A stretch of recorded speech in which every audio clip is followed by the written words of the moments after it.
These UFOs are out here, man, and I want to find them. Perhaps no one spends as much time on skyward mysteries as Jeff Woolwine. But when these lights come on, it's like somebody with a switch on a wall. Boop. Here we are.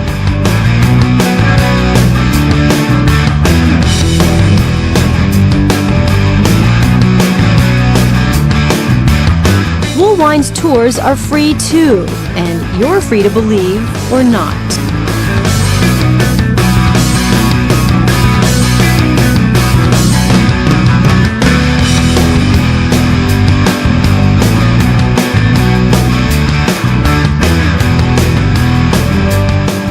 Jeff Woolwine, the first person to do this. I think he's as honest as the day is long. He describes his guests as top-notch, credible, and says Woolwine is one of the good guys.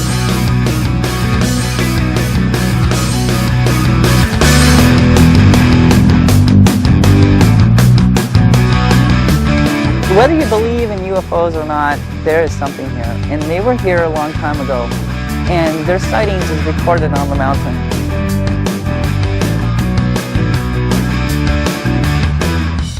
Who lived in this valley, the Hohokam Indians.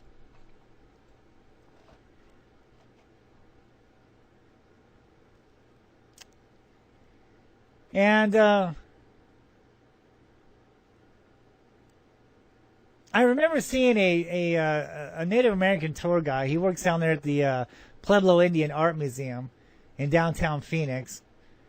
And right before I started, filming the lights and started, filming the UFOs, I saw him up there on South Mountain doing a tour, talking about the petroglyphs. And this guy who was with him, he says, "Oh, that stick figure guy carved on there looks like he's looking up at something in the sky." And Dave Morris, the Native American shaman from the Pueblo Indian Art Museum, the museum in downtown Phoenix, turns around and he says, "Yes, that's part of our interpretations here on the rocks, is that our ancestors saw and recorded things in the sky." Well, oh my God, dude, right?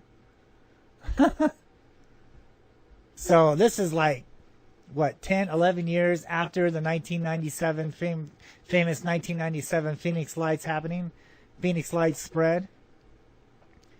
And yet no one has came to this conclusion. No one has even thought of this before. No one has even considered Arizona's past, Phoenix, Arizona's past, the petroglyphs on the mountain having a connection with the lights above Phoenix, Arizona, and all these other things that we see in the skies today.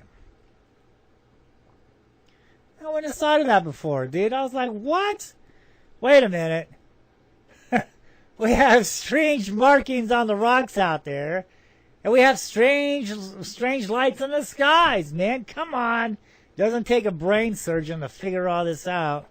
So yeah, man, contacted Dave, said, "Dude, man, I saw you up there on the mountain talking about these glyphs. Come up there and show me the way, brother. Show me the way."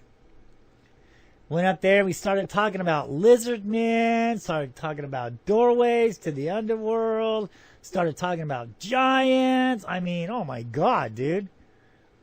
He was telling me a lot of stuff, and at that time, I was just kind of taking it all as a grain of salt because, the reports were that these things are spaceships. These things are crafts. These things are little gray men running around, right? So that's what I'm thinking about. Because that's what everyone has been told. At least, 80, 90 years now, I guess? At least 80 years, give or take. They're spaceships. These lights are spaceships. They're crafts. Alpha Centauri, right? Little grays hiding in your closet. Hiding under your bed, right? So that's what I was believing. So when he's telling me that these spirals are doorways, and is he calling them crafts? No. Not crafts at all, people. Spirits, yo. Spirits of the earth and sky. Now, when he's saying that these spirals are symbols for the doorways into the stone or into the ground.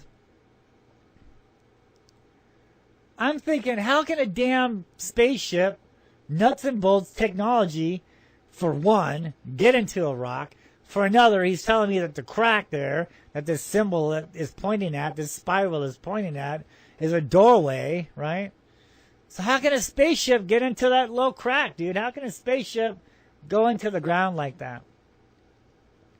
Telling me the spirals are doorways, going clockwise, it's a doorway in. Going counterclockwise, it's a doorway out. When the spiral ends up, it's a vortex in the sky. And that spiral is a symbol for you, like looking down into a hole, right? We're looking down into a hole. That spiral is the hole to the vortex, to the underworld, right?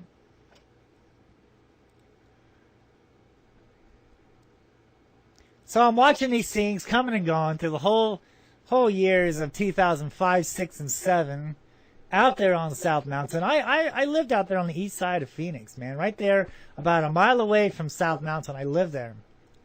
I watched these things come and go from South Mountain. I go out there expecting to see some kind of landing, some kind of crop circle, some kind of evidence that I saw something go down there. I saw it. I videotaped it. What do I find? No evidence of spaceships, no evidence of crafts, but a boulder with carvings from the first Native Americans over 1,000 years ago, known as the Hohokam Indians. And it's the exact same thing that I saw a couple days ago come down here on the ground. Stick figure guy looking up, and lo and behold, spirals, right? Doorways, right? The more and more I watch these things coming and going from South Mountain out there, the more and more I started to realize, wait a minute, let's hold the phone here. This is different, man. Because by then, they're like flying by my window. And yes, they knew I was there. Like I said before, they showed me the way. They showed me where to go. I was watching the lights in 2004. They're moving to the mountain. I followed them to the mountain. Once I got there, I never saw them back over there again. Everything was right there in front of me. Like they're showing off to me or something. Coming and going from the mountain. Here we are. Look at me. Film me. Look at me. This is what I am. And they're flying right by the window. And I'm looking at it and I'm like, wait a minute, man. What the hell was that? This spider-looking thing dropped out of the sky, flew by my window. I'm on the second floor story apartment window. And nothing's in my way, just the mountain. A mile away, I can see South Mountain on the east side. I'm right there, like on 40th Street and around Baseline area, those of you who are familiar with Phoenix. I'm sitting right there. I'm watching the whole time. And this thing falls out of the sky, flies by my window, and I'm getting great shots of this thing, man. It's like a spider. Those of you who haven't seen it, you can check out my YouTube channel. It's there. Check out my Facebook page. It's there. Look under video of the day, because I took that to the news, right? And they're like, dude, what is that? I was like, I don't know. It made video of the day on News Channel 3 in Phoenix, Arizona. Made the news. And the more I zoomed in on the thing, and the more and more I studied it and saw it shape-shifting and flying and not making any shadows, right? Because it's in the morning. The sun was out, but there wasn't any shadows on the ground. I soon realized that this wasn't a spaceship at all, that this thing was alive, man. That thing looked like it had skin on it. A lot of these people, they look up there and they see this metallic object, right? What if that's its skin? What if that's the creature, its skin? People see these lights up there, they think, oh, it's a spaceship. But watching them for so many years, growing up with these things, man, and studying them and understanding the petroglyphs out there and the Hohokam stories, I'm just telling you, look, you see 5 lights out there? You're looking at 5 living creatures, man. These things are alive. I know it seems hard to believe, But that's my conclusion. I started off on this journey, on this road, right? Thinking spaceships, technology, little men from Alpha Centauri, people keeping aliens in their closets, stuff like that. You know, all these crazy stories. But all the evidence that I was finding for myself, all the stuff that I was documenting, all this data, as some people like to say, that I was collecting, was leading me down another road. And this road was not technology. This road was not spaceships. This road was not another planet. Something completely different. And that's where the credibility was lying at, was taking me down. That's where it was at. That's where it was at. I soon realized that it's not spaceships. Of course, you know, I'm open to it. I mean, the scientists have found, you know, 7 Earth-like planets on the outskirts of our solar system. Sure, what's to say? There's an advanced civilization out there. They made some kind of spaceship. They have visited Earth before, or continue. Sure, I'm open. I don't see any evidence. I see people writing books with no proof. It's all hearsay. We'll get into my book here in a minute. My book actually has photographs, right? My book actually has facts. Not a bunch of hearsay. Not a bunch of bullshit trying to make you buy my book. And, you know, I'm not in it for the money. Told the publishers to give my profits to the book to the foster kids in Phoenix. So I'm not seeing a dime of this stuff. I'm not in it for the money. I'm in it to get this information to you, and that's exactly what I've been doing. Oh, God, for years now, over 20 years, man. Been on the History Channel, been on the UFO Hunter Show, did the pilot for the UFO Hunter Show, did True TV, did some interviews with Jaime Maussan. I mean, I've been around. I wrote an article for UFO Magazine. Yeah, my stuff's credible. Search my name on the internet. You can find out all this information about me on the internet. I've been doing this for a very, very, very, very long time. My credibility is solid. And why? Is because I can actually back up what I claim here.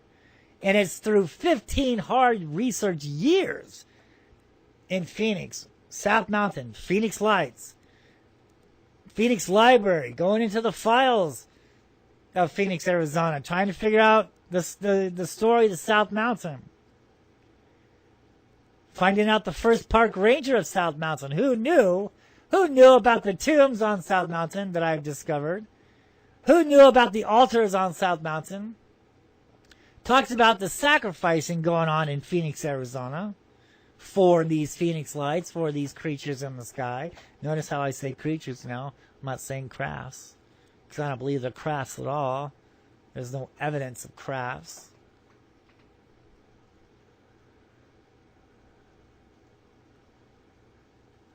"15 years of research. Plus, actually 15 years plus. Hiking South Mountain, exploring South Mountain, discovering the petroglyphs, calling down a Native American shaman to teach me the petroglyphs. I'm not saying anything new. This isn't just my interpretation. This stuff has always been here. But it's been covered up away from you, good people, for the last 80 years. This information has been buried.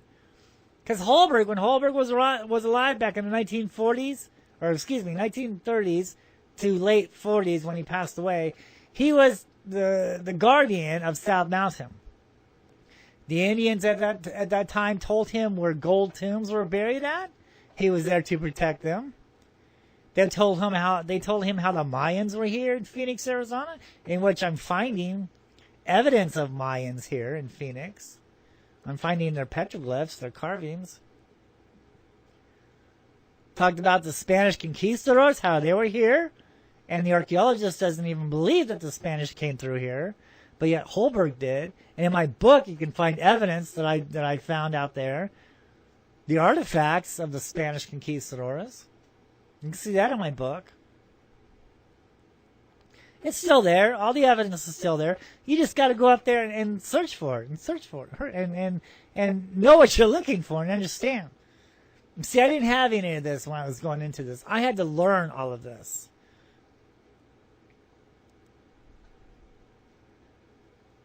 But now, you know, you have my book and you have all this information, so you have something to go on to, and that's exactly what, you know, this Petroglyphs in the Sky story is all about. It's about looking at the credible evidence that I've dug up over the last at least 20 years now. 15 years of research plus. Doing all these shows, all these news reports, all these UFO sightings, all these hikings, bringing the information down from the mountain. They're like scrolls. These mountains around Phoenix, Arizona, they're like scrolls. They tell the history of Phoenix, Arizona. But yet no one's paying them the time of day. We're gonna get into some of these petroglyphs. We're gonna talk about some of them. I'm gonna show some of them. And I think it's time for us to take a second look at some of these petroglyphs and take a second look about what are these, you know, Native Americans are telling us about these lights. Because who would better off know what they are and what everything is about but them, because they were here before us, right? They dealt with the Phoenix Lights. They knew what the Phoenix Lights were. They told their stories on these mountain scrolls. And that's exactly what they are. These are storytelling mountains. They're scrolls in history. It's our history. It's not some graffiti on the wall out there. It's not some Native American on peyote, you know? I mean, they're telling a story in the places where the event took place at. So when you see these rocks out there, you see the petroglyph boulders, don't move them, because you're removing the story from that area. The petroglyphs are carved in the spaces, in the areas on where the event took place at. That's why when you look at the petroglyphs, you're supposed to include the whole landscape in with the petroglyph, because the artist is including the landscape in with the art, because it's a part of the picture here. It's a part of what's going on. That's the reason why we see petroglyphs over here. There's no petroglyphs over there. Nothing happened over there. It happened over here, right?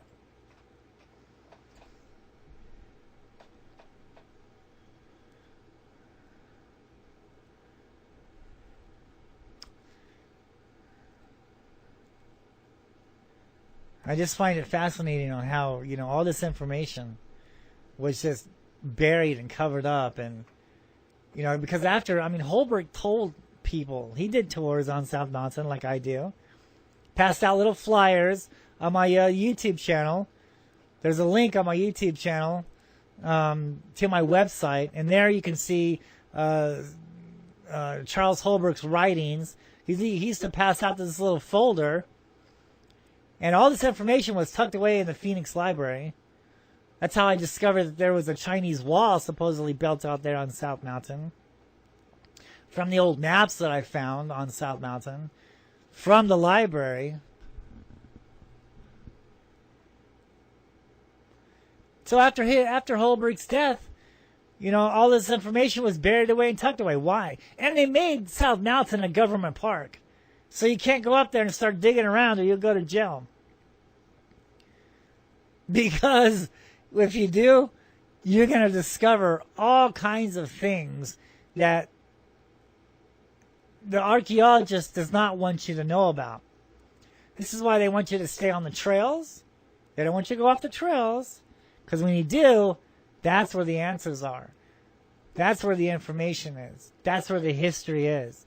And the history tells a completely different story of what these archaeologists and all these people in these textbooks and teachers and scholars want you to believe, and it's just not the case. It's something completely different. And when we go over there and we dig up these tombs on South Mountain in Phoenix, it's going to rewrite history, man.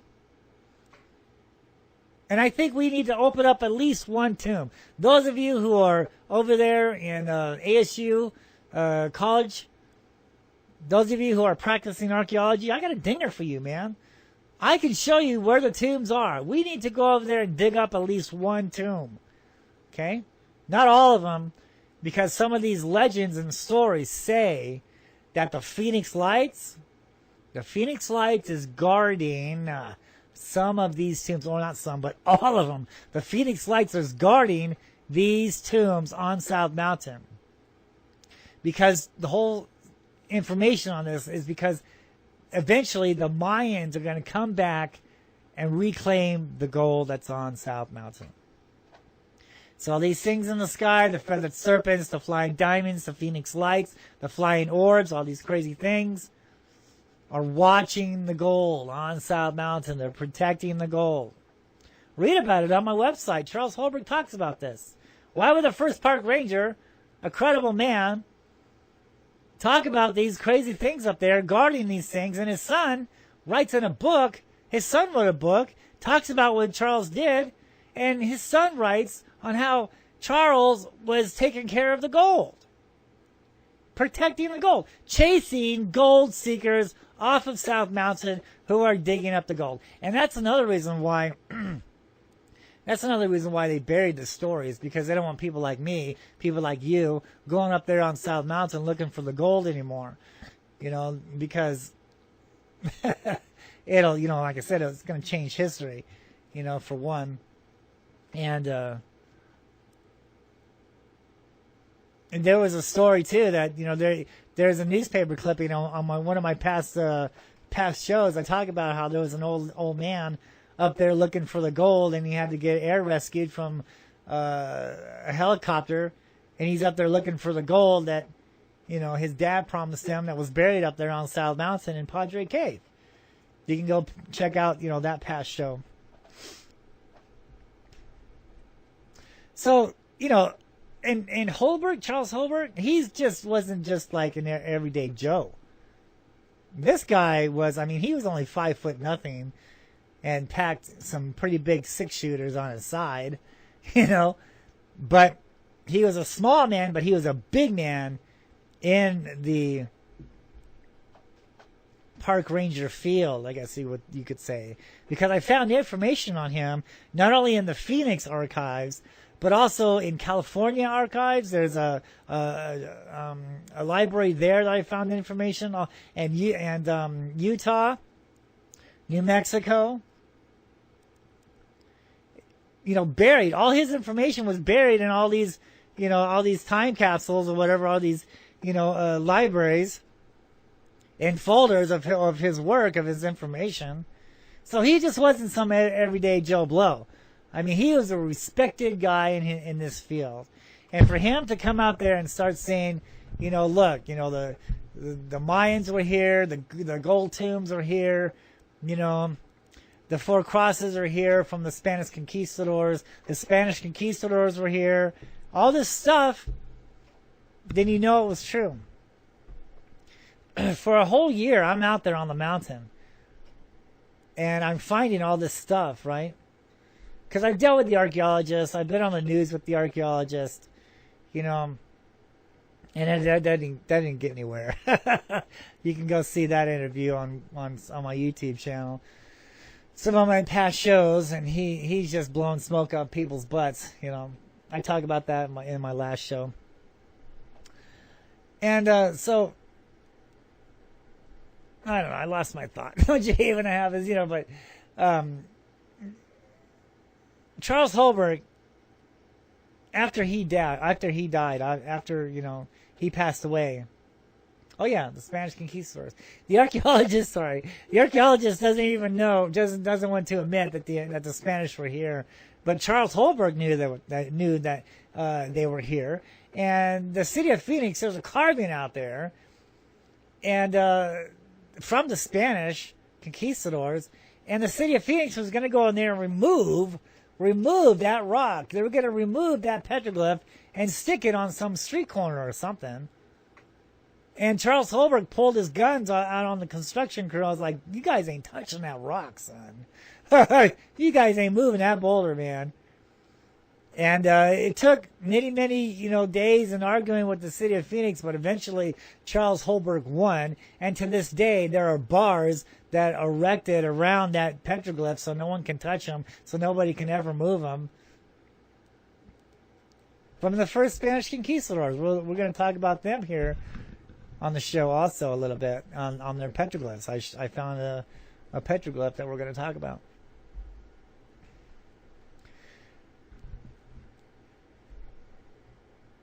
So yeah, there's been a, I guess yesterday, there was some kind of weather balloon that flew over Phoenix, Arizona or something. It made the news. Let's take a look at this real quick, since I'm talking about it. A friend of mine sent this to me. And, it just amazes me on how, like, weather balloons can make the news, but Spanish gold, or Mayan gold on South Mountain, on the tombs of South Mountain, is being overlooked. Let's take a look at this thing. You can tell that it's a weather balloon from just the way that it's shaped. Let's pause this for a minute. So let's pause it. There you go. You see that? Yeah, that's clearly a weather balloon, folks. So let's try to let's get this in our brains here, so we understand what weather balloons look like. You see that? That's good video, and I appreciate it. You sending this to me.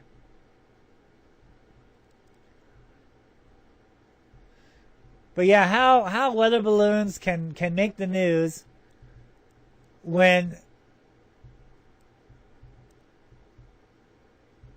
there's so much more out there when it comes to UFOs and stuff like that, and the history of Phoenix, and all this stuff has been covered up and buried. And the history talks about something completely different. It doesn't talk about nuts and bolts crafts. It doesn't talk about little gray men from Mars. It talks about something completely different. And it doesn't talk about weather balloons. So, jeez. I just wanted to throw that out there real quick that was a weather balloon that flew over Phoenix, and also kind of went over, I think to Wickenburg. I'm not too sure where else, but yeah, it was flying around. I got another UFO video, a credible UFO video to show you guys today. And these UFOs are like coming out. These creatures are like coming out of another creature, dude. It's totally crazy. You gotta see that. That's coming up too. Alright, let's get things in order. Let's get going. Okay, so I have another channel. It's called Haunted Encounter Adventures. Check me out on YouTube. Check me out on my Facebook page. Make sure that you request to join my Facebook page, Haunted Encounter Adventures. We just wrapped up a video on haunted cabin in the woods. Ooh, yeah, that's pretty cool. You guys like paranormal things and stuff like that? Check out my channel, Haunted Encounter Adventures. I do paranormal. Not only am I a skywatcher and UFO researcher, archaeologist, blah blah, but I'm also a ghost hunter now. And on my YouTube channel, Haunted Encounter Adventures, there's a lot of videos there that you guys can check out. And so my latest one was Haunted Cabin in the Woods. That was a pretty good one. Okay, what next? The Phoenix Lights, Petroglyphs in the Sky, people. Landscape for the Spirits. Yes, my book is available. The book is ready to go. Go out and get yourself a copy right there. There's so many UFO books out there with hearsay, and with no photographs. But yeah, this is 15 years of research, people. You see all these, there's some pottery shards there up on South Mountain that I photographed. You can see all the petroglyphs there on South Mountain. He talks about the light and shadows, things like that. Talks about the history of Phoenix, Arizona. Talks about Charles Holbert. It explains on what the Phoenix Lights is. Colored photographs, people. The Phoenix Lights, landscape for the spirits, true stories, myths, legends, and UFOs over Phoenix. Go out there and get your copy today. Like I said before, I told the publishers to give the money to the foster kids in Phoenix. I don't, it's not about the money. I don't need the money. I got my own money. Why would, It's about getting this information to you. Right there on the cover is the 1997 Phoenix Lights, right? The Phoenix Lights were seen by the Hohokam Indians over 1,000 years ago, people. Nothing new. These Phoenix Lights, these UFOs in the skies, is nothing new to Phoenix, Arizona. It's part of Arizona's history. And I explain all this in this magical, wonderful, time warp journey. It takes the reader on a journey, on an adventure through history, through time. It talks about the petroglyphs, how to understand the petroglyphs. It talks about how the Indians were here on South Mountain. It talks about the giants that were here in Phoenix, Arizona. Yes, I said giants. There's evidence of giants. Check out some of my past shows. It talks about the tombs. There's a tomb on my website that you can check out right now that Charles Holbrook was guarding. It even gives the coordinates on where it's at.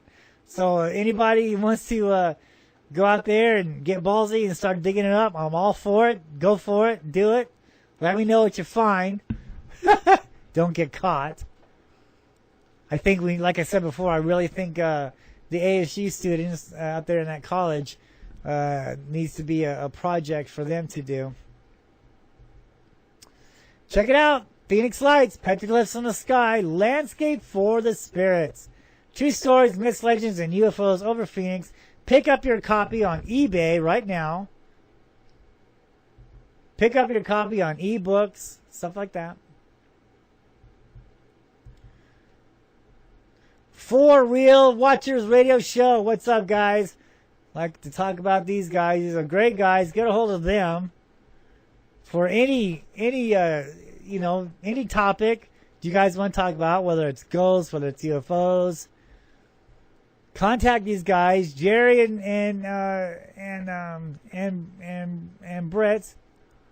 Great guys. Tell them Jeff Woolwine sent you. Get on the radio show. Talk about UFOs. Talk about ghosts. Have a great time. They're great people, man. Thank you guys so much for promoting the channel.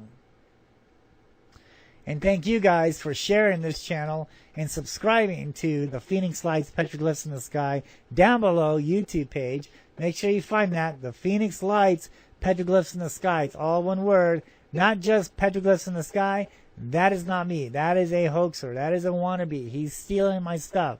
Petroglyphs in the Sky YouTube, that is not me. Make sure it says the Phoenix Lights Petroglyphs in the Sky. That's where to find me. All right.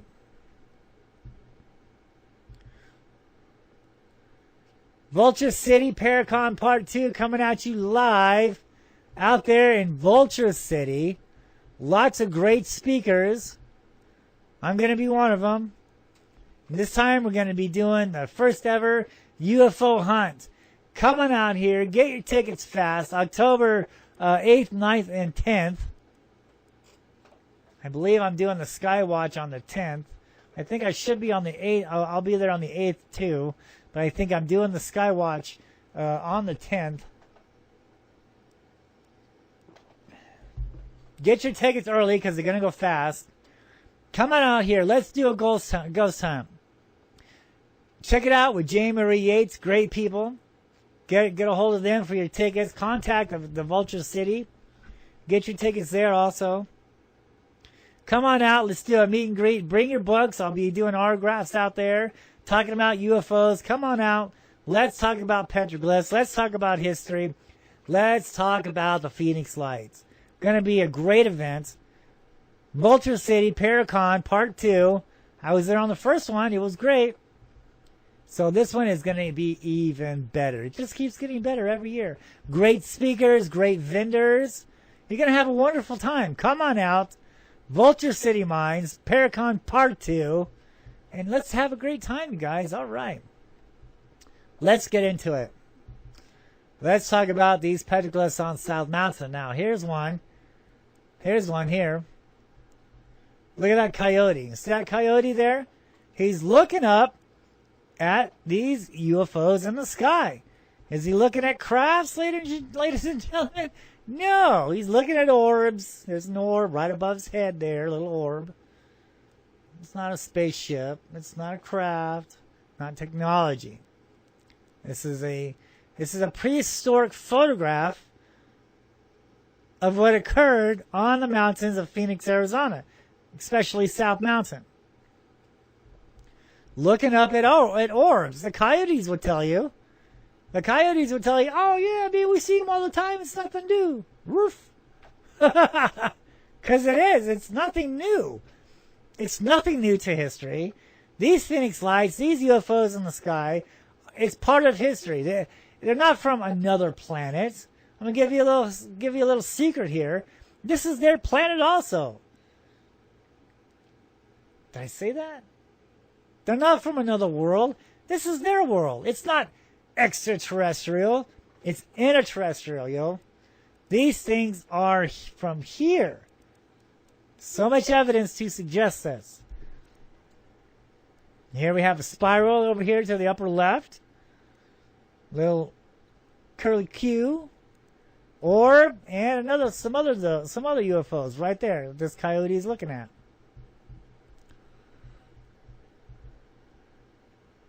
So, when I was learning the petroglyphs, when Dave Morris was explaining to me the petroglyphs, he was like, so, the lizard people, this right here, this petroglyph here, would be considered a lizard person because he has the tail. You see that tail right there? So they're trying to say that's a lizard person. So the story on that says that when the Holocaust first arrived here, they didn't know how to live here. And it wasn't a desert back then. It was a tropical-like landscape. There's so much evidence that there was so much water here in this dried-up desert now. So it wasn't a desert. It was a tropical-like landscape. Waterfalls on the mountains. Water everywhere. There was tons of water here. The weathering on the mountains proves that. And so when they first got here, they didn't know how to live. So these beings came up out of the sand world, came down from the sky, and they shape-shifted to look like everyone else. The story goes on to say they lost their tails to look like everyone else. That's the legend to that. And so some would say that little circle in the belly there, the little circle, that round object there, is him halfway in our world, halfway into the underworld. But watching these things over the years and filming them over South Mountain and seeing exactly what they do, I understand now that thing in the middle is the orb. That is the UFO that we are seeing in the skies today. And he's morphing. He's shape-shifting. The archaeologist likes to say he's anthropomorphing. He's changing shape into the likeness of what we would consider a human. These things shape-shift. They shape-shift into, animals like serpents, like snakes, flying snakes. They change shape. That's what the Indians say. And I've seen them. I've seen these things change shape, change colors. This is not something like technology to understand. This is the reason why there's so many people out there saying crafts and technology. It's because that's what they can relate to. They understand that type of science. But this is not science at all. Okay? This is another life form. This is another living creatures. Just as the oceanographers are finding new species of life below the oceans, this is a new species above the oceans, that has always been here. This is a new animal, if you will, people. I mean, new in this perspective, anyway. Like I said before, they're not from another planet. They have always been here, probably been here way before man. This is their planet, too. This is their home, also. Native Americans will tell you, they go up on the mountains to talk to the spirits. They're talking to these creatures here, these Phoenix Lights, these to us UFOs. And so he's shape-shifting. The orb is shape-shifting into a man. See that? And that tail isn't really a tail at all. You can look on my website, on my front page of my website. And that tail is actually used. It's actually a line that comes down from these orbs, from these lights, from these creatures. And it picks like animals up. It picks humans up. On my website there on the front page, you can see a line coming down, and he's taking a man up into the sky from that line.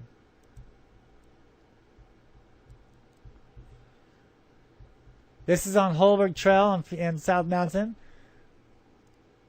This is a leader. You can tell by his headdress.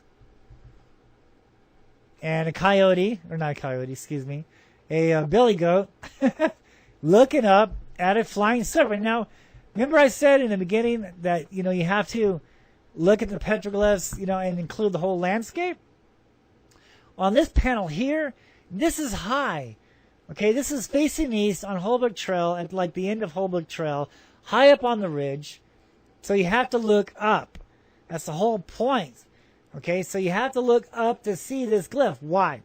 Because this flying serpent, you see how I took a photograph? See the photograph? I just didn't take a photograph of the art, but I included the sky with him. Okay? Because the artist is including the sky along with it. This is the reason why we have to look up to see some of these glyphs on these rocks, is because that's where the sighting took place at. That is the photograph. That is the UFO sighting up high on the ridges. They didn't just climb and risk their lives for nothing just to stick a piece of art up there. No, that's there for a reason. It's telling you, look, you have to look up to see this, because he looked up, the artist looked up, and he saw this flying snake in the sky. And it just so happened to be a leader with a headdress. You don't want to say chief, because chief is a white man's name. Don't ever call an Indian chief. Don't ever do that. You call him a leader. Okay, so he's got a headdress on, so we know he's a leader or a shaman, right? And he's got his friend, the billy goat, with him, right? So him and his billy goat saw this flying snake in the sky. So probably he called his braves up there, because I'm sure he didn't do it. He called his, because this is high. It was this shot here, the photograph I took. It's not that easy to get to. All right, so he called his warriors probably up there to carve that sighting of the spirit, of the sacred spirit that he saw in the sky. This is a prehistoric UFO sighting, people. Is that a spaceship? No, it's like a worm. It's a snake. It's Quetzalcoatl. It's the feathered serpent. And I can tell you, people, I don't know how many times I've got to say this, Quetzalcoatl is alive and doing well. I have seen him many times in the skies above Phoenix. Look at my videos. One of my flying serpents made the news in Phoenix, Arizona. The flying serpent. First time ever in the history of the United States up to our date anyway, of someone recording a flying snake in the sky. Not only that, but matching the rock art to the mountains to the rock art on the mountains. Petroglyphs in the sky. That's what it's all about. Not spaceships. And then here we have all these petroglyphs are on South Mountain. Here we have spirals.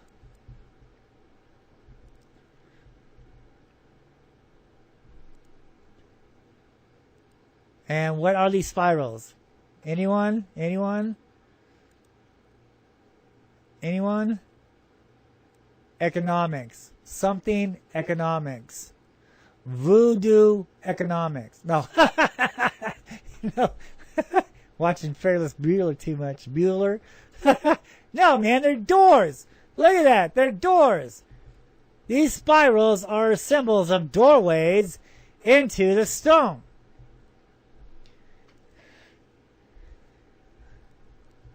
So, let's look at the one on the left-hand side. That is going clockwise. That is a doorway in. It is ending on the bottom. It's ending on the bottom of the carving there. So, it's saying that probably this crack here, you see the boulder and the crack under the boulder? That's probably the doorway to the underworld. Now, there's one over here on the right. He's going counterclockwise. And it looks like there's something coming out of it. See a little peck mark right there above it? So that's going counterclockwise, and it's ending up top, meaning there's a vortex in the sky.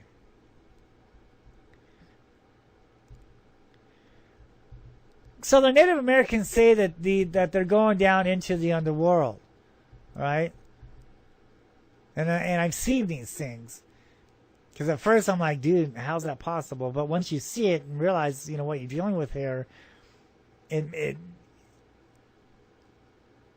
it's true. I've seen it. I've videotaped these things. They come down out of the sky, and then they absorb themselves into the stone. I've seen it. I filmed it. They absorb themselves into the rock. The Native Americans say they're going down into the underworld. On a scientific analysis, can I say that? They're going down into the fault lines. They're going down into that energy source. South Mountain, that's why these things are hanging around this South Mountain so much since the beginning of time, at least when the mountain was created, by a fault line, by a volcano. That's the whole reason why these lights, these UFOs, these creatures are drawn to these Phoenix Mountains, especially South Mountain, is because of that energy source that it harnesses. They're going down into that fault line to absorb the energy. You can find out more information about that in my past shows. Also in my book. So, we all know what the Freemasons look like, right? Their little symbol. Now this is interesting too. Look at this. This is out here on South Mountain. Exact same type of G. Little crown above it. And you can see on how it goes, like this wall. See how the wall, it goes more into. This is a tomb. This is one of the tombs on South Mountain. And it just so happens that there is a Freemason G carved right there on that tomb, and there's a king right there. Look at that. They put a crown on that G. Why would this be on South Mountain, right? That one tomb that you can find on my website, that's in my book, it has Roman numerals carved in front of it. When I was doing a lecture a couple years ago, we stopped for a break, and one of the audience members came up and they asked me, they said, do you know that hill right over here in this area? And I said, yes. He goes, did you know that there's Roman numerals on that hill also? And I was like, no. But it makes sense. Someone came in and documented and wrote a map and documented where all these tombs are located at. I don't think it was the government, because I think it was somebody before the government. You can clearly see the Roman numerals. And like I said, there's more than one tomb on South. I found at least 4 of them. So, and I'm sure there's a lot more up there. But I verified 4 of them.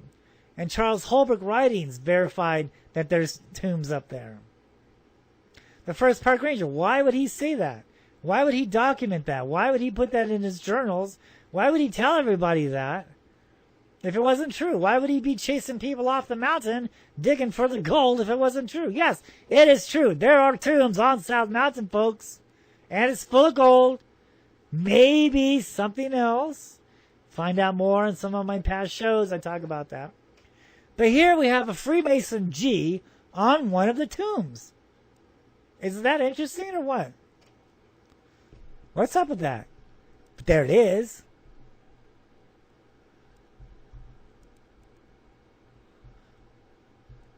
You can see on how it goes back further. And then there's another slab of stone on top of that, and it's just all buried. It's buried under that. And you can see the regular petroglyphs to the left of that G. Now that's holocom. But this one here, I mean, that is not. That is something completely different. Not holocom at all.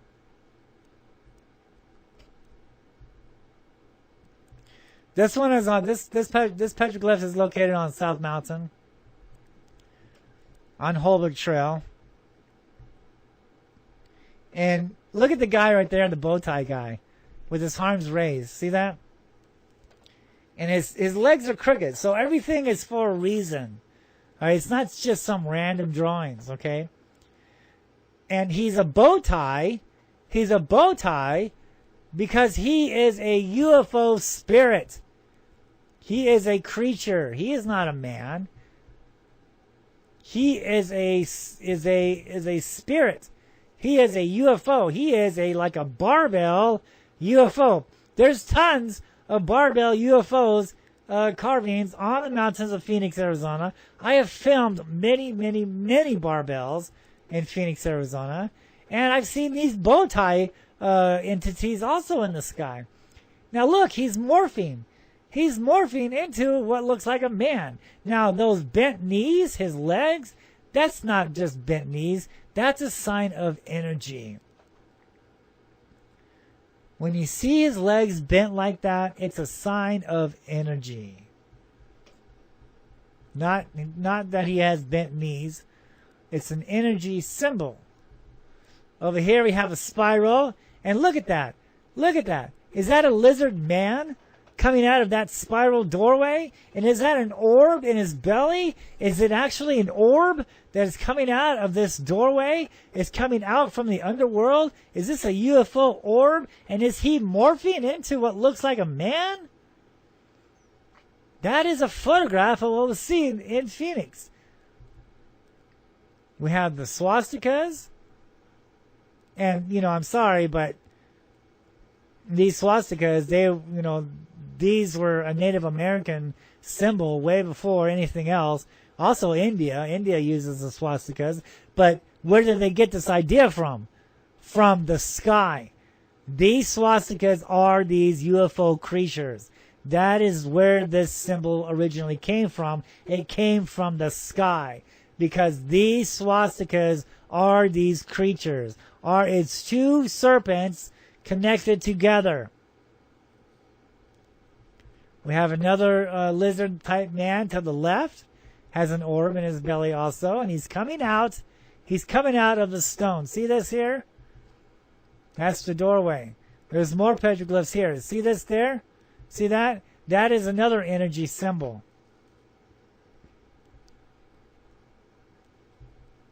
And this slab has actually fallen over the years. It was up on top. And the slab has actually fallen down. Then we have another guy over here with a cane. And look at his knees. See that? Energy. Energy, people. We have these crazy looking birds and stuff like that.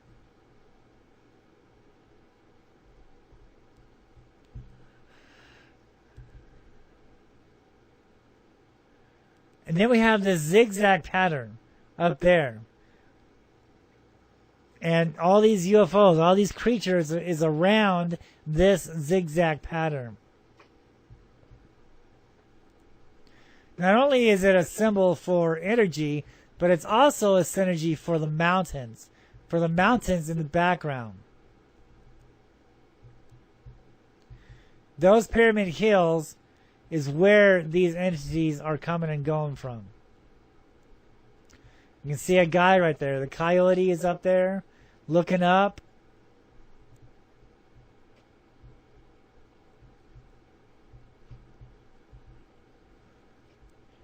This is one of my favorite panels. This is on Holbrook Trail also. I talk about this panel a lot. So here, on the left side, you can see a four-armed stick creature guy, a four-armed stick figure man, the bottom of your screen there. And he's shooting up at a flying humanoid, a flying serpent, half man, half snake. Look at that.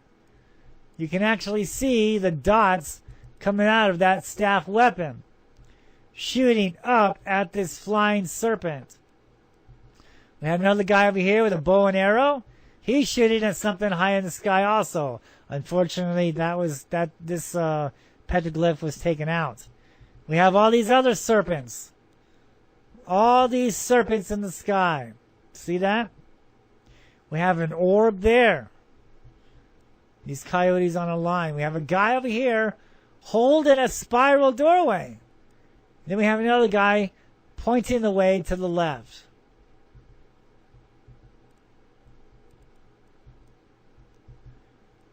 This brings me to a couple stories here. So we can see a type of war that is taking place here. Now look at this. Look at this. Look at this guy here for 1 minute. Let's talk about this dude right here. Look at the guy with the bow and arrow. In my last show, I talked about a petroglyph with a man petroglyph, a guy, and he has an elongated head, much like the skulls that we see in Peru. Now, if you look closely, this is as big as I can get it. If you look closely at the guy with the bow and arrow, you can see he's got like an abnormal head. Is that an elongated skull? Because the guy next to him, you can tell that's a regular human. He's got a regular head. His head is round. But the guy with the bow and arrow, his head is a little different. So this brings me to a story. So we all know about the Vietnamese in India. Okay, the Vietnamese say, or the India legends say that there was a war between the good Vietnamese and the bad Vietnamese, these UFOs, right? And it was the trophy was humans. Humans was their trophy. So the bad ones were going to enslave us again, and the good ones were going to let us free. Obviously, the good ones won because we're not still slaves to these beings in the sky anymore. But again, that's a different story. So it says that these Vietnamese, now the reason why I bring up the Vietnamese is because you know the legends, you see the photographs of these creatures, right? These creatures, these devil-looking creatures, and they have all these arms and legs. If you look real closely to this stick figure guy, he's got 4 arms. Okay?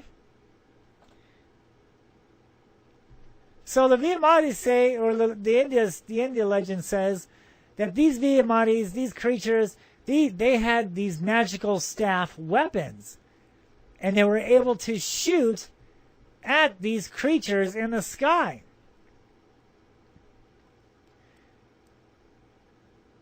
Isn't that interesting? And obviously the good ones won. And the story goes on to say that they buried their magical weapons in certain places around the earth because they know eventually they're going to have to return someday and reuse them.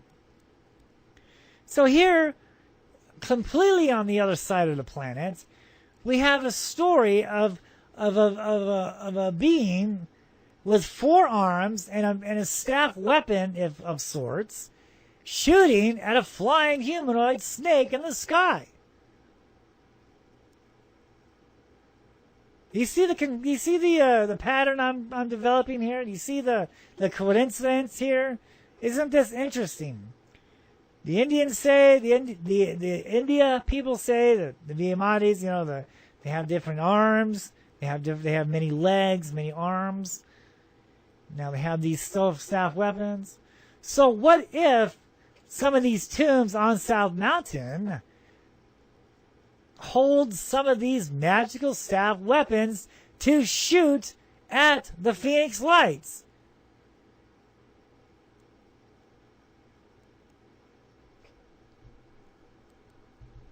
What's the chances on that, huh?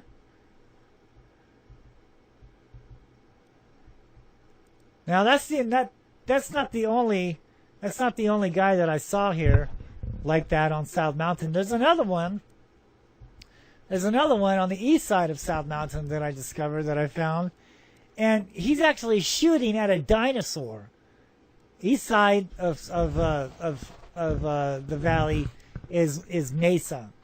Okay, so, and remember, they carved these carvings in the general area, or in the spots where the event took place at. So here on the east side, facing east, is a carving of a 4-stick figured man and another Indian standing behind him, much like what you see in this panel here. And he's shooting at a dinosaur. Now, about 20 years ago, give or take, they were constructing a new apartment complex in Mesa, Arizona, right off of South Mountain, just about a few miles on the east side of South Mountain. They're making a new apartment complex. They had to stop construction and bring in the archaeologists because they found dinosaur bones. Is that crazy or what? Here we have a petroglyph facing that direction of this creature, this other being, type of race of being, shooting at a dinosaur, and now the archaeologists are digging up dinosaurs in the exact same area, aligned with that area with the petroglyph.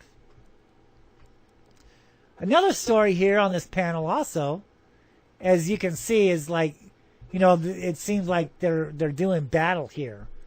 There's another guy over here in between the serpents. You see the guy with the bow and arrow in the midst of the serpents?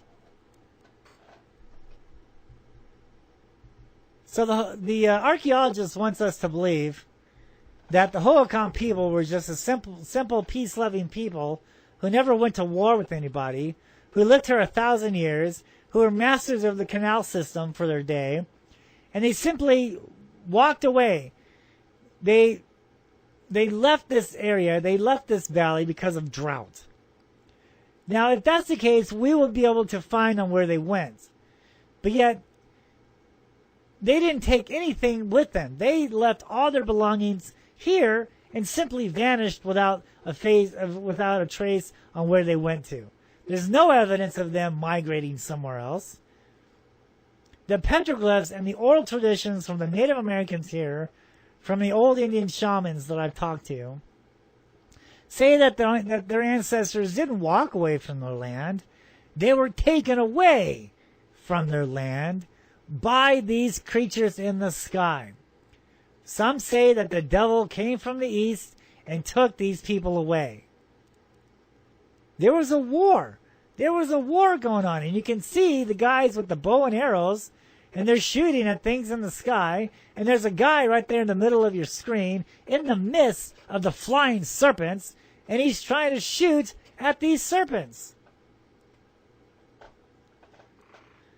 When this was going on, the story says, Holberg writes this because he learned it from the Indians. They say that they saw what was going on, and some hid in caves. They saw the battle going on between the flying snakes, the phoenix lights, and the flying orbs. They saw the battle taking place. And their people being taken away up into the sky by these creatures, by the phoenix lights. And they were afraid. And when it was all over with, they knew that it was wrong to live in this valley. They vowed never to return to this valley. They cursed this land, saying, whoever lives here is going to have to go back to war with these spirits of the earth and sky. They cursed this land. They cursed this valley, now known as Phoenix, Arizona. The first Native Americans who survived this type of Holocaust cursed this land and vowed never to come back to this land because they knew that the spirits of the earth and sky, a.k.a. UFOs, a.k.a. Phoenix Lights, a.k.a. Quetzalcoatl and the flying diamonds and the orbs and all these crazy things, they were going to have to go back to war with these creatures. So they bury their gold in these tombs. And Charles Holberg writes about the gold. He just says that this gold was as tall as the highest saguaro cactus and was as round as the sun. We're talking about a shitload of gold here, people. A lot of gold that's buried on the mountains of Phoenix, Arizona. They buried that gold and they vowed never to come back into this land. Because if they did, they knew that they would have to go back to war with these spirits of the earth and sky. And now we have a panel, we have a petroglyph panel kind of depicting this war.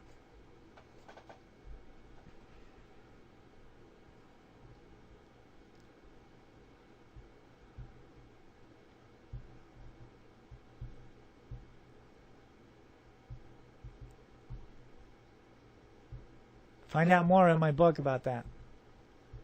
Here we go again. Here's another orb. Here's the UFO right there. And he's shape-shifting. He's anthropomorphing, the archaeologist likes to say. He's shape-shifting. He's changing. He's an orb. He's a UFO. He's not a craft.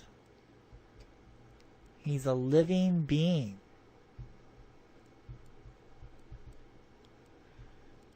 This is high up on South Mountain in this type of land, like an open valley field, I guess you would say, and it's like a table. It's like a rock, a boulder table, and this is carved on. And you can actually see the barbell up to your right of your screen, and the guy, he's either hanging on to that barbell, or he's being taken away by that barbell. And the orbs. Look at the orbs around them. See the circles? Could be the Phoenix Lights. Could be the orbs that we see in the skies today. But clearly he's being taken up by that barbell UFO. He's either hanging on to the thing for dear life, willingly, or the UFO came down, the creature came down and picked this guy up, and now he's carrying him off into the sky.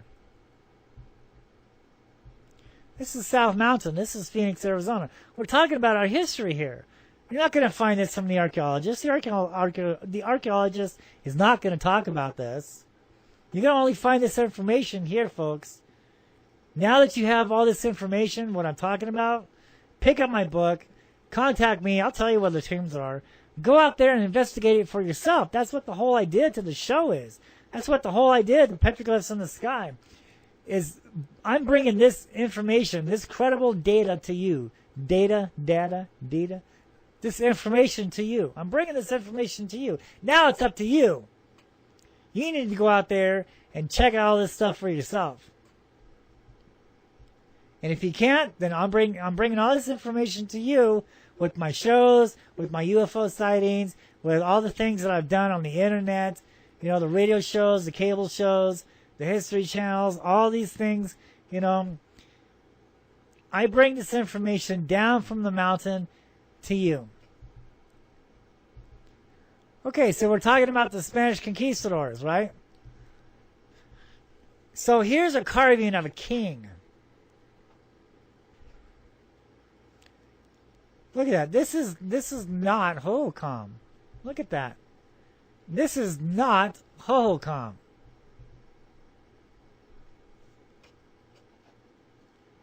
This is a carving of a king. And you can even look at his breastplate. He's got a breastplate right there. And he is carved in between two pyramid hills on South Mountain. So we have a pyramid to the left, we have a pyramid to the right. And he is carved right in the middle, looking between the pyramids. So there's a boulder in front of the pyramid on the left, and the boulder explains that there's a tomb inside that pyramid on the left-hand pyramid. A man-made hill of a pyramid. There's two of them there, and there's one that's showing that there is something within that tomb.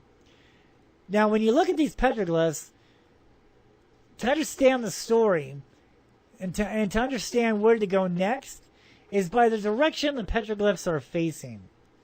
For instance, if you look at a panel and a coyote is looking to the right, you want to go that way. Go that way as far as you can, because he's telling you where the next story is. He's telling you where the next secret spot is. He's telling you where the next petroglyph panel is located at. So you want to look in the directions of where these petroglyphs are talking or are faced, because that's the direction on either where to look or where the event took place at. Things like that. It's not by chance that they're looking in certain directions. It's there for a reason. It's there for us to understand. When you look that way, when the petroglyph is facing that way, there's something that way. Now, in this right here, this Spanish conquistador, he is looking in between the two pyramids. I found the tomb inside that pyramid. I found the entrance to that tomb on the right of the pyramid, the right pyramid. And there's something in the middle of that pyramid. There's like a big waterfall. There's a big waterfall in between the two pyramids. But this king is looking at the waterfall. So there's another tomb buried in there somewhere. It's all covered up with grass and debris and brush and stuff. And I tried my hardest to see if I can find any entrances. But I'm sure, I know it's there somewhere. Because that's where the king is facing. Is the king facing the pyramid? No. Is the king facing the other pyramid? No. Is he facing away from in the other direction? No. He's facing in that direction. So that's telling me that there's a king buried there. Or maybe something very significant that the king, the Spanish conquistador king, wants us to know about, or, is looking at. I believe I have another photograph of it. Here's a day photograph of it.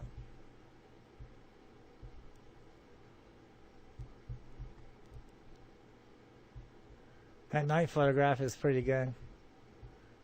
Here's what it looks like during the day.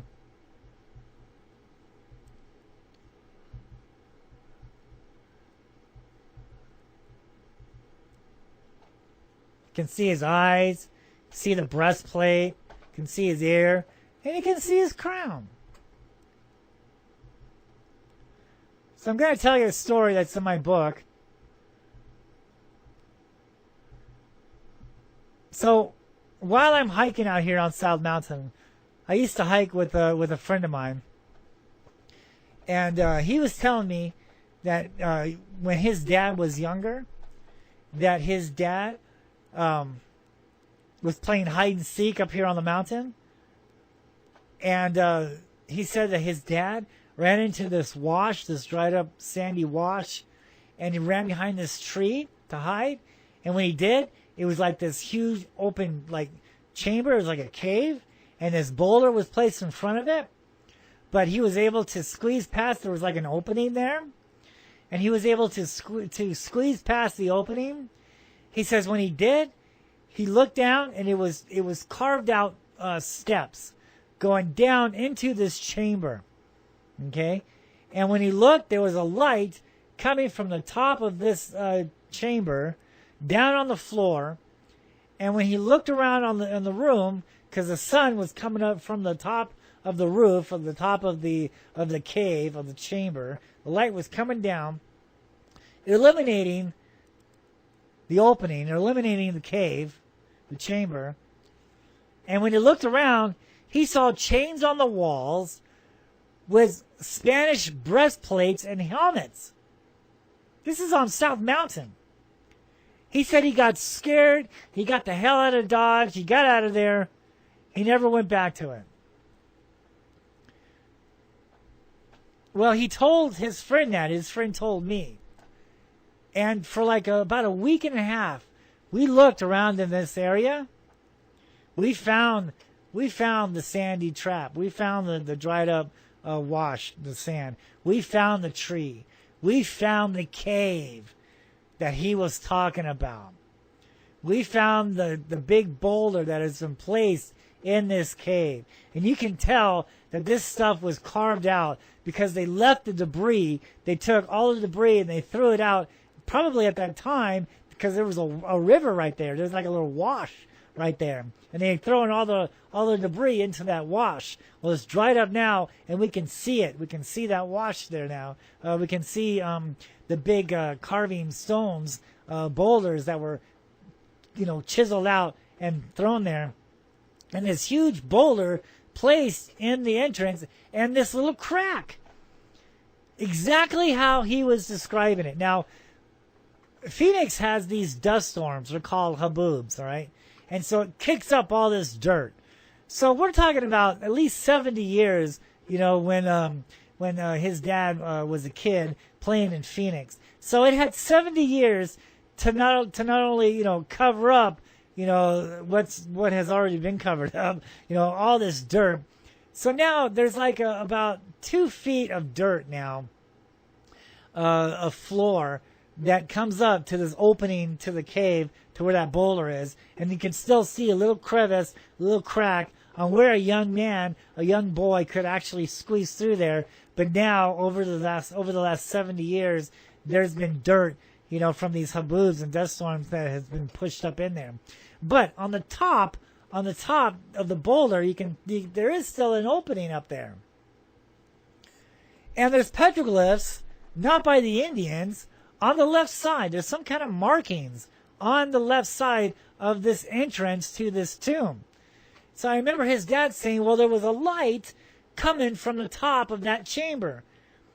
So obviously there must be a hole up there, right? So I climbed up, and yes, it's like a type of pyramid. Not a complete pyramid, but a heel of like a pyramid. And so I climbed up there, and lo and behold, I find 2 huge stone slabs oriented towards the east, on both sides of each other, and it's going way down. It goes way down. These stone slabs were put there, were buried there. They were picked up, placed there to orient the morning sunrise, to catch that morning sunrise. These slabs were stuck there, and in between these 2 slabs was the opening all the way down into the chamber. But now it's all covered up full of dirt.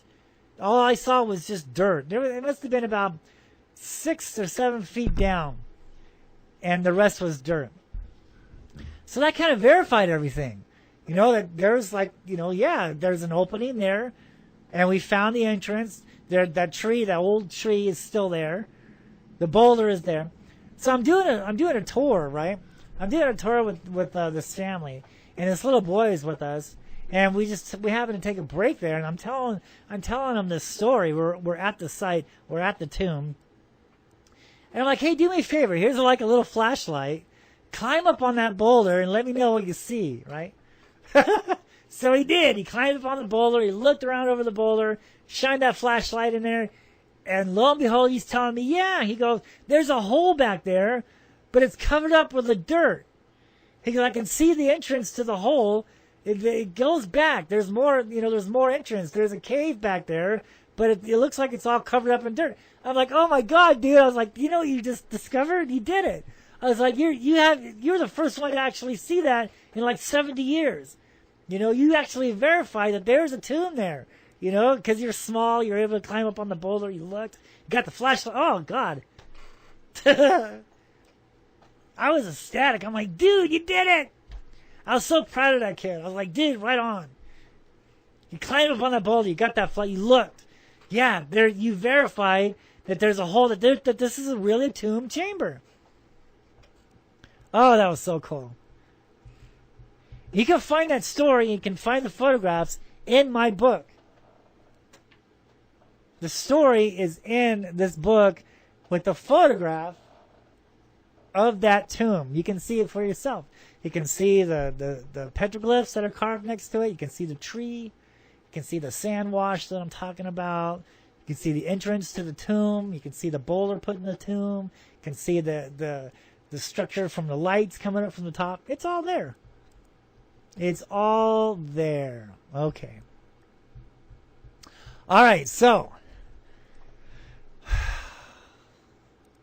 let's get into this Chinese wall.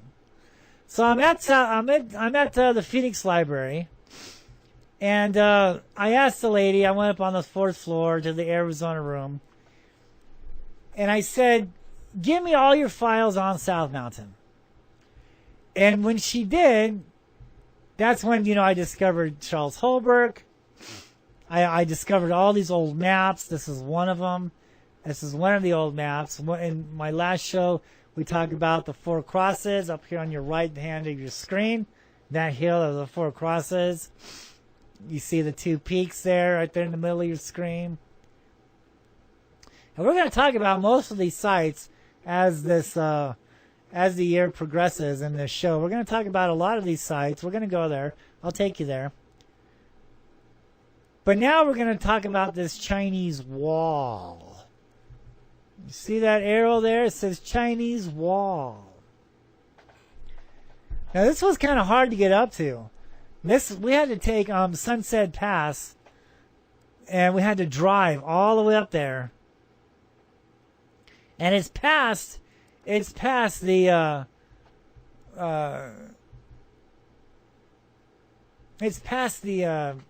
antennas, the TV antennas that you see on South Mountain.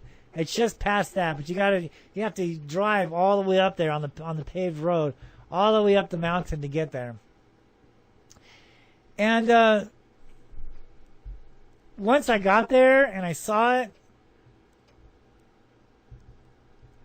most of it was already made natural by the stone and the rock. So there was like these boulders, not boulders, but the ridge looked like this wall.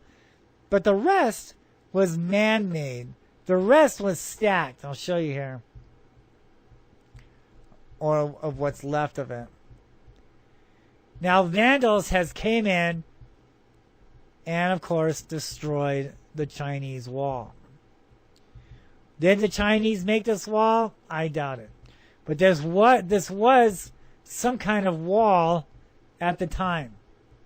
And this is pretty big. It doesn't look very big, but it is. It's pretty huge. And you can see the rubble to the left of your screen. And it just kept going. The wall kept going. But this is all that's left of the Chinese wall. Unfortunately. But this was all stacked up. You can see on how it was made.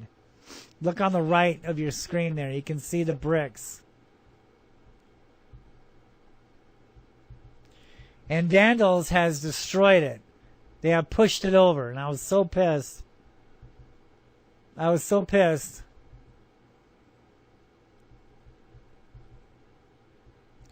That they destroyed the rock.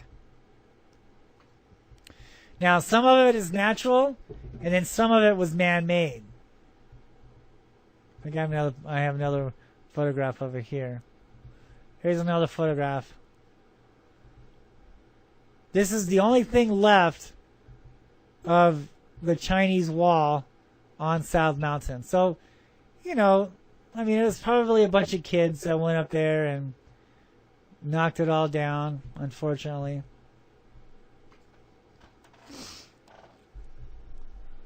But it sucks, man. It totally sucks. And yeah, so, that's all that's left of the Chinese wall on South Mountain in Phoenix, Arizona. Woo, woo, we're moving around. Do you love moving around on your screen? That's it. That's the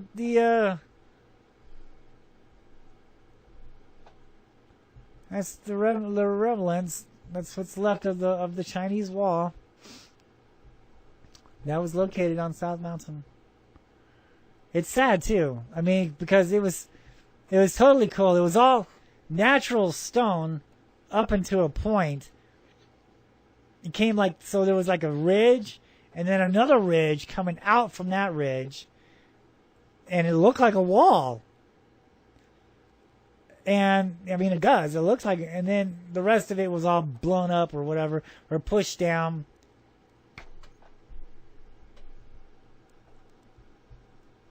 Okay, let's take a look at this UFO. Now this is crazy. This is going to blow your mind. We can get things going. Here we go. This is crazy. This is real, folks. This is real footage of what these things can do. This is not hoax. This is not CGI. You probably have seen this footage before. It's quite old. But I wanted to bring it up in today's show because it's so significant. And it's so cool. And it's one of few sightings that actually caught something like this on film. And I thought it was really cool. Real significant. Look at these things. You see how they're dancing around in the sky like that? Look at that. This is real stuff. I believe this was filmed in Mexico.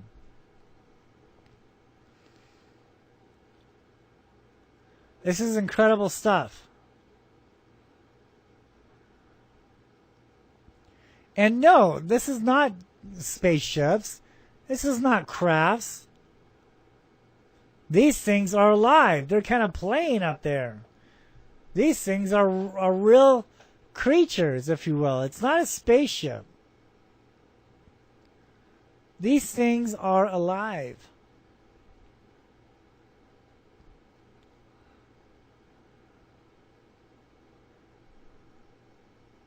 Fantastic. Fantastic. Look at that. That is great stuff. And it's not, you know, some kind of alien technology or anything like that. These things are real. They're alive. And I think, you know, for so many years, you know, it's been these cover-ups. Oh, it's flares. Oh, it's weather balloons.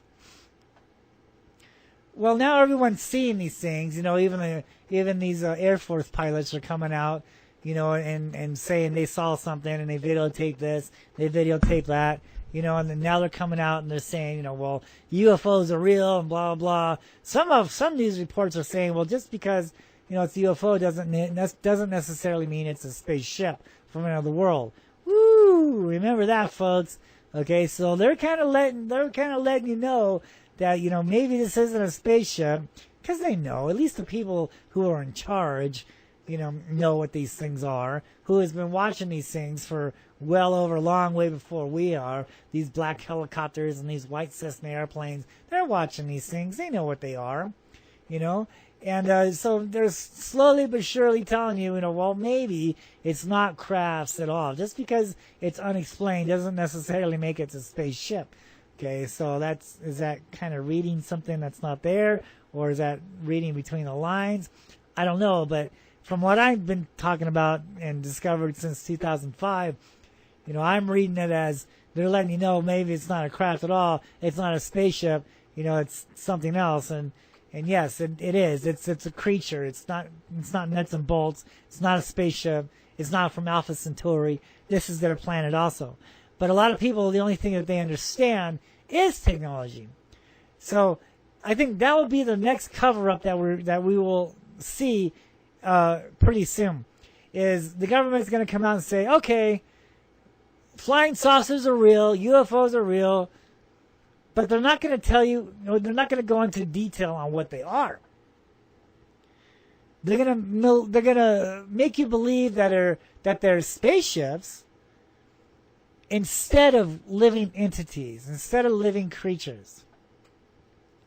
Because if they come out and tell you, look, these things have always been here. They're like a type of animal. They're higher than man. They can do more than man. And in Earth's history, mankind worshipped these things as gods because these things had powers, right? They're able to go down into fault lines. They can absorb into rocks. They can go into in and out of interdimensional, you know, portholes. They're supernatural creatures, and they were the reason for mankind's disappearance in the past. Are they really going to come out and tell you that? If they do, they're going to say the Phoenix Lights, you know, was the reason why the whole disappeared was because of the Phoenix Lights, and now we're seeing them again. We're seeing them in our skies now. So what does that say to our future? Because the past is saying that the Phoenix Lights is the reason for the whole people disappearing. And now we're seeing them now. So what does that say to our future? Are we going to disappear? Like the people did in the beginning? That's it, folks. Thank you guys so much for watching. We will see you guys next time. Thank you so much for tuning in. Make sure that you like and comment and share this program. Find me on the Phoenix Lights, Petroglyphs in the Sky YouTube channel. Find me on Facebook, Jeff Woolwine, Petroglyphs in the Sky. Thank you guys so much for watching, and we will see you guys next time. Bye-bye.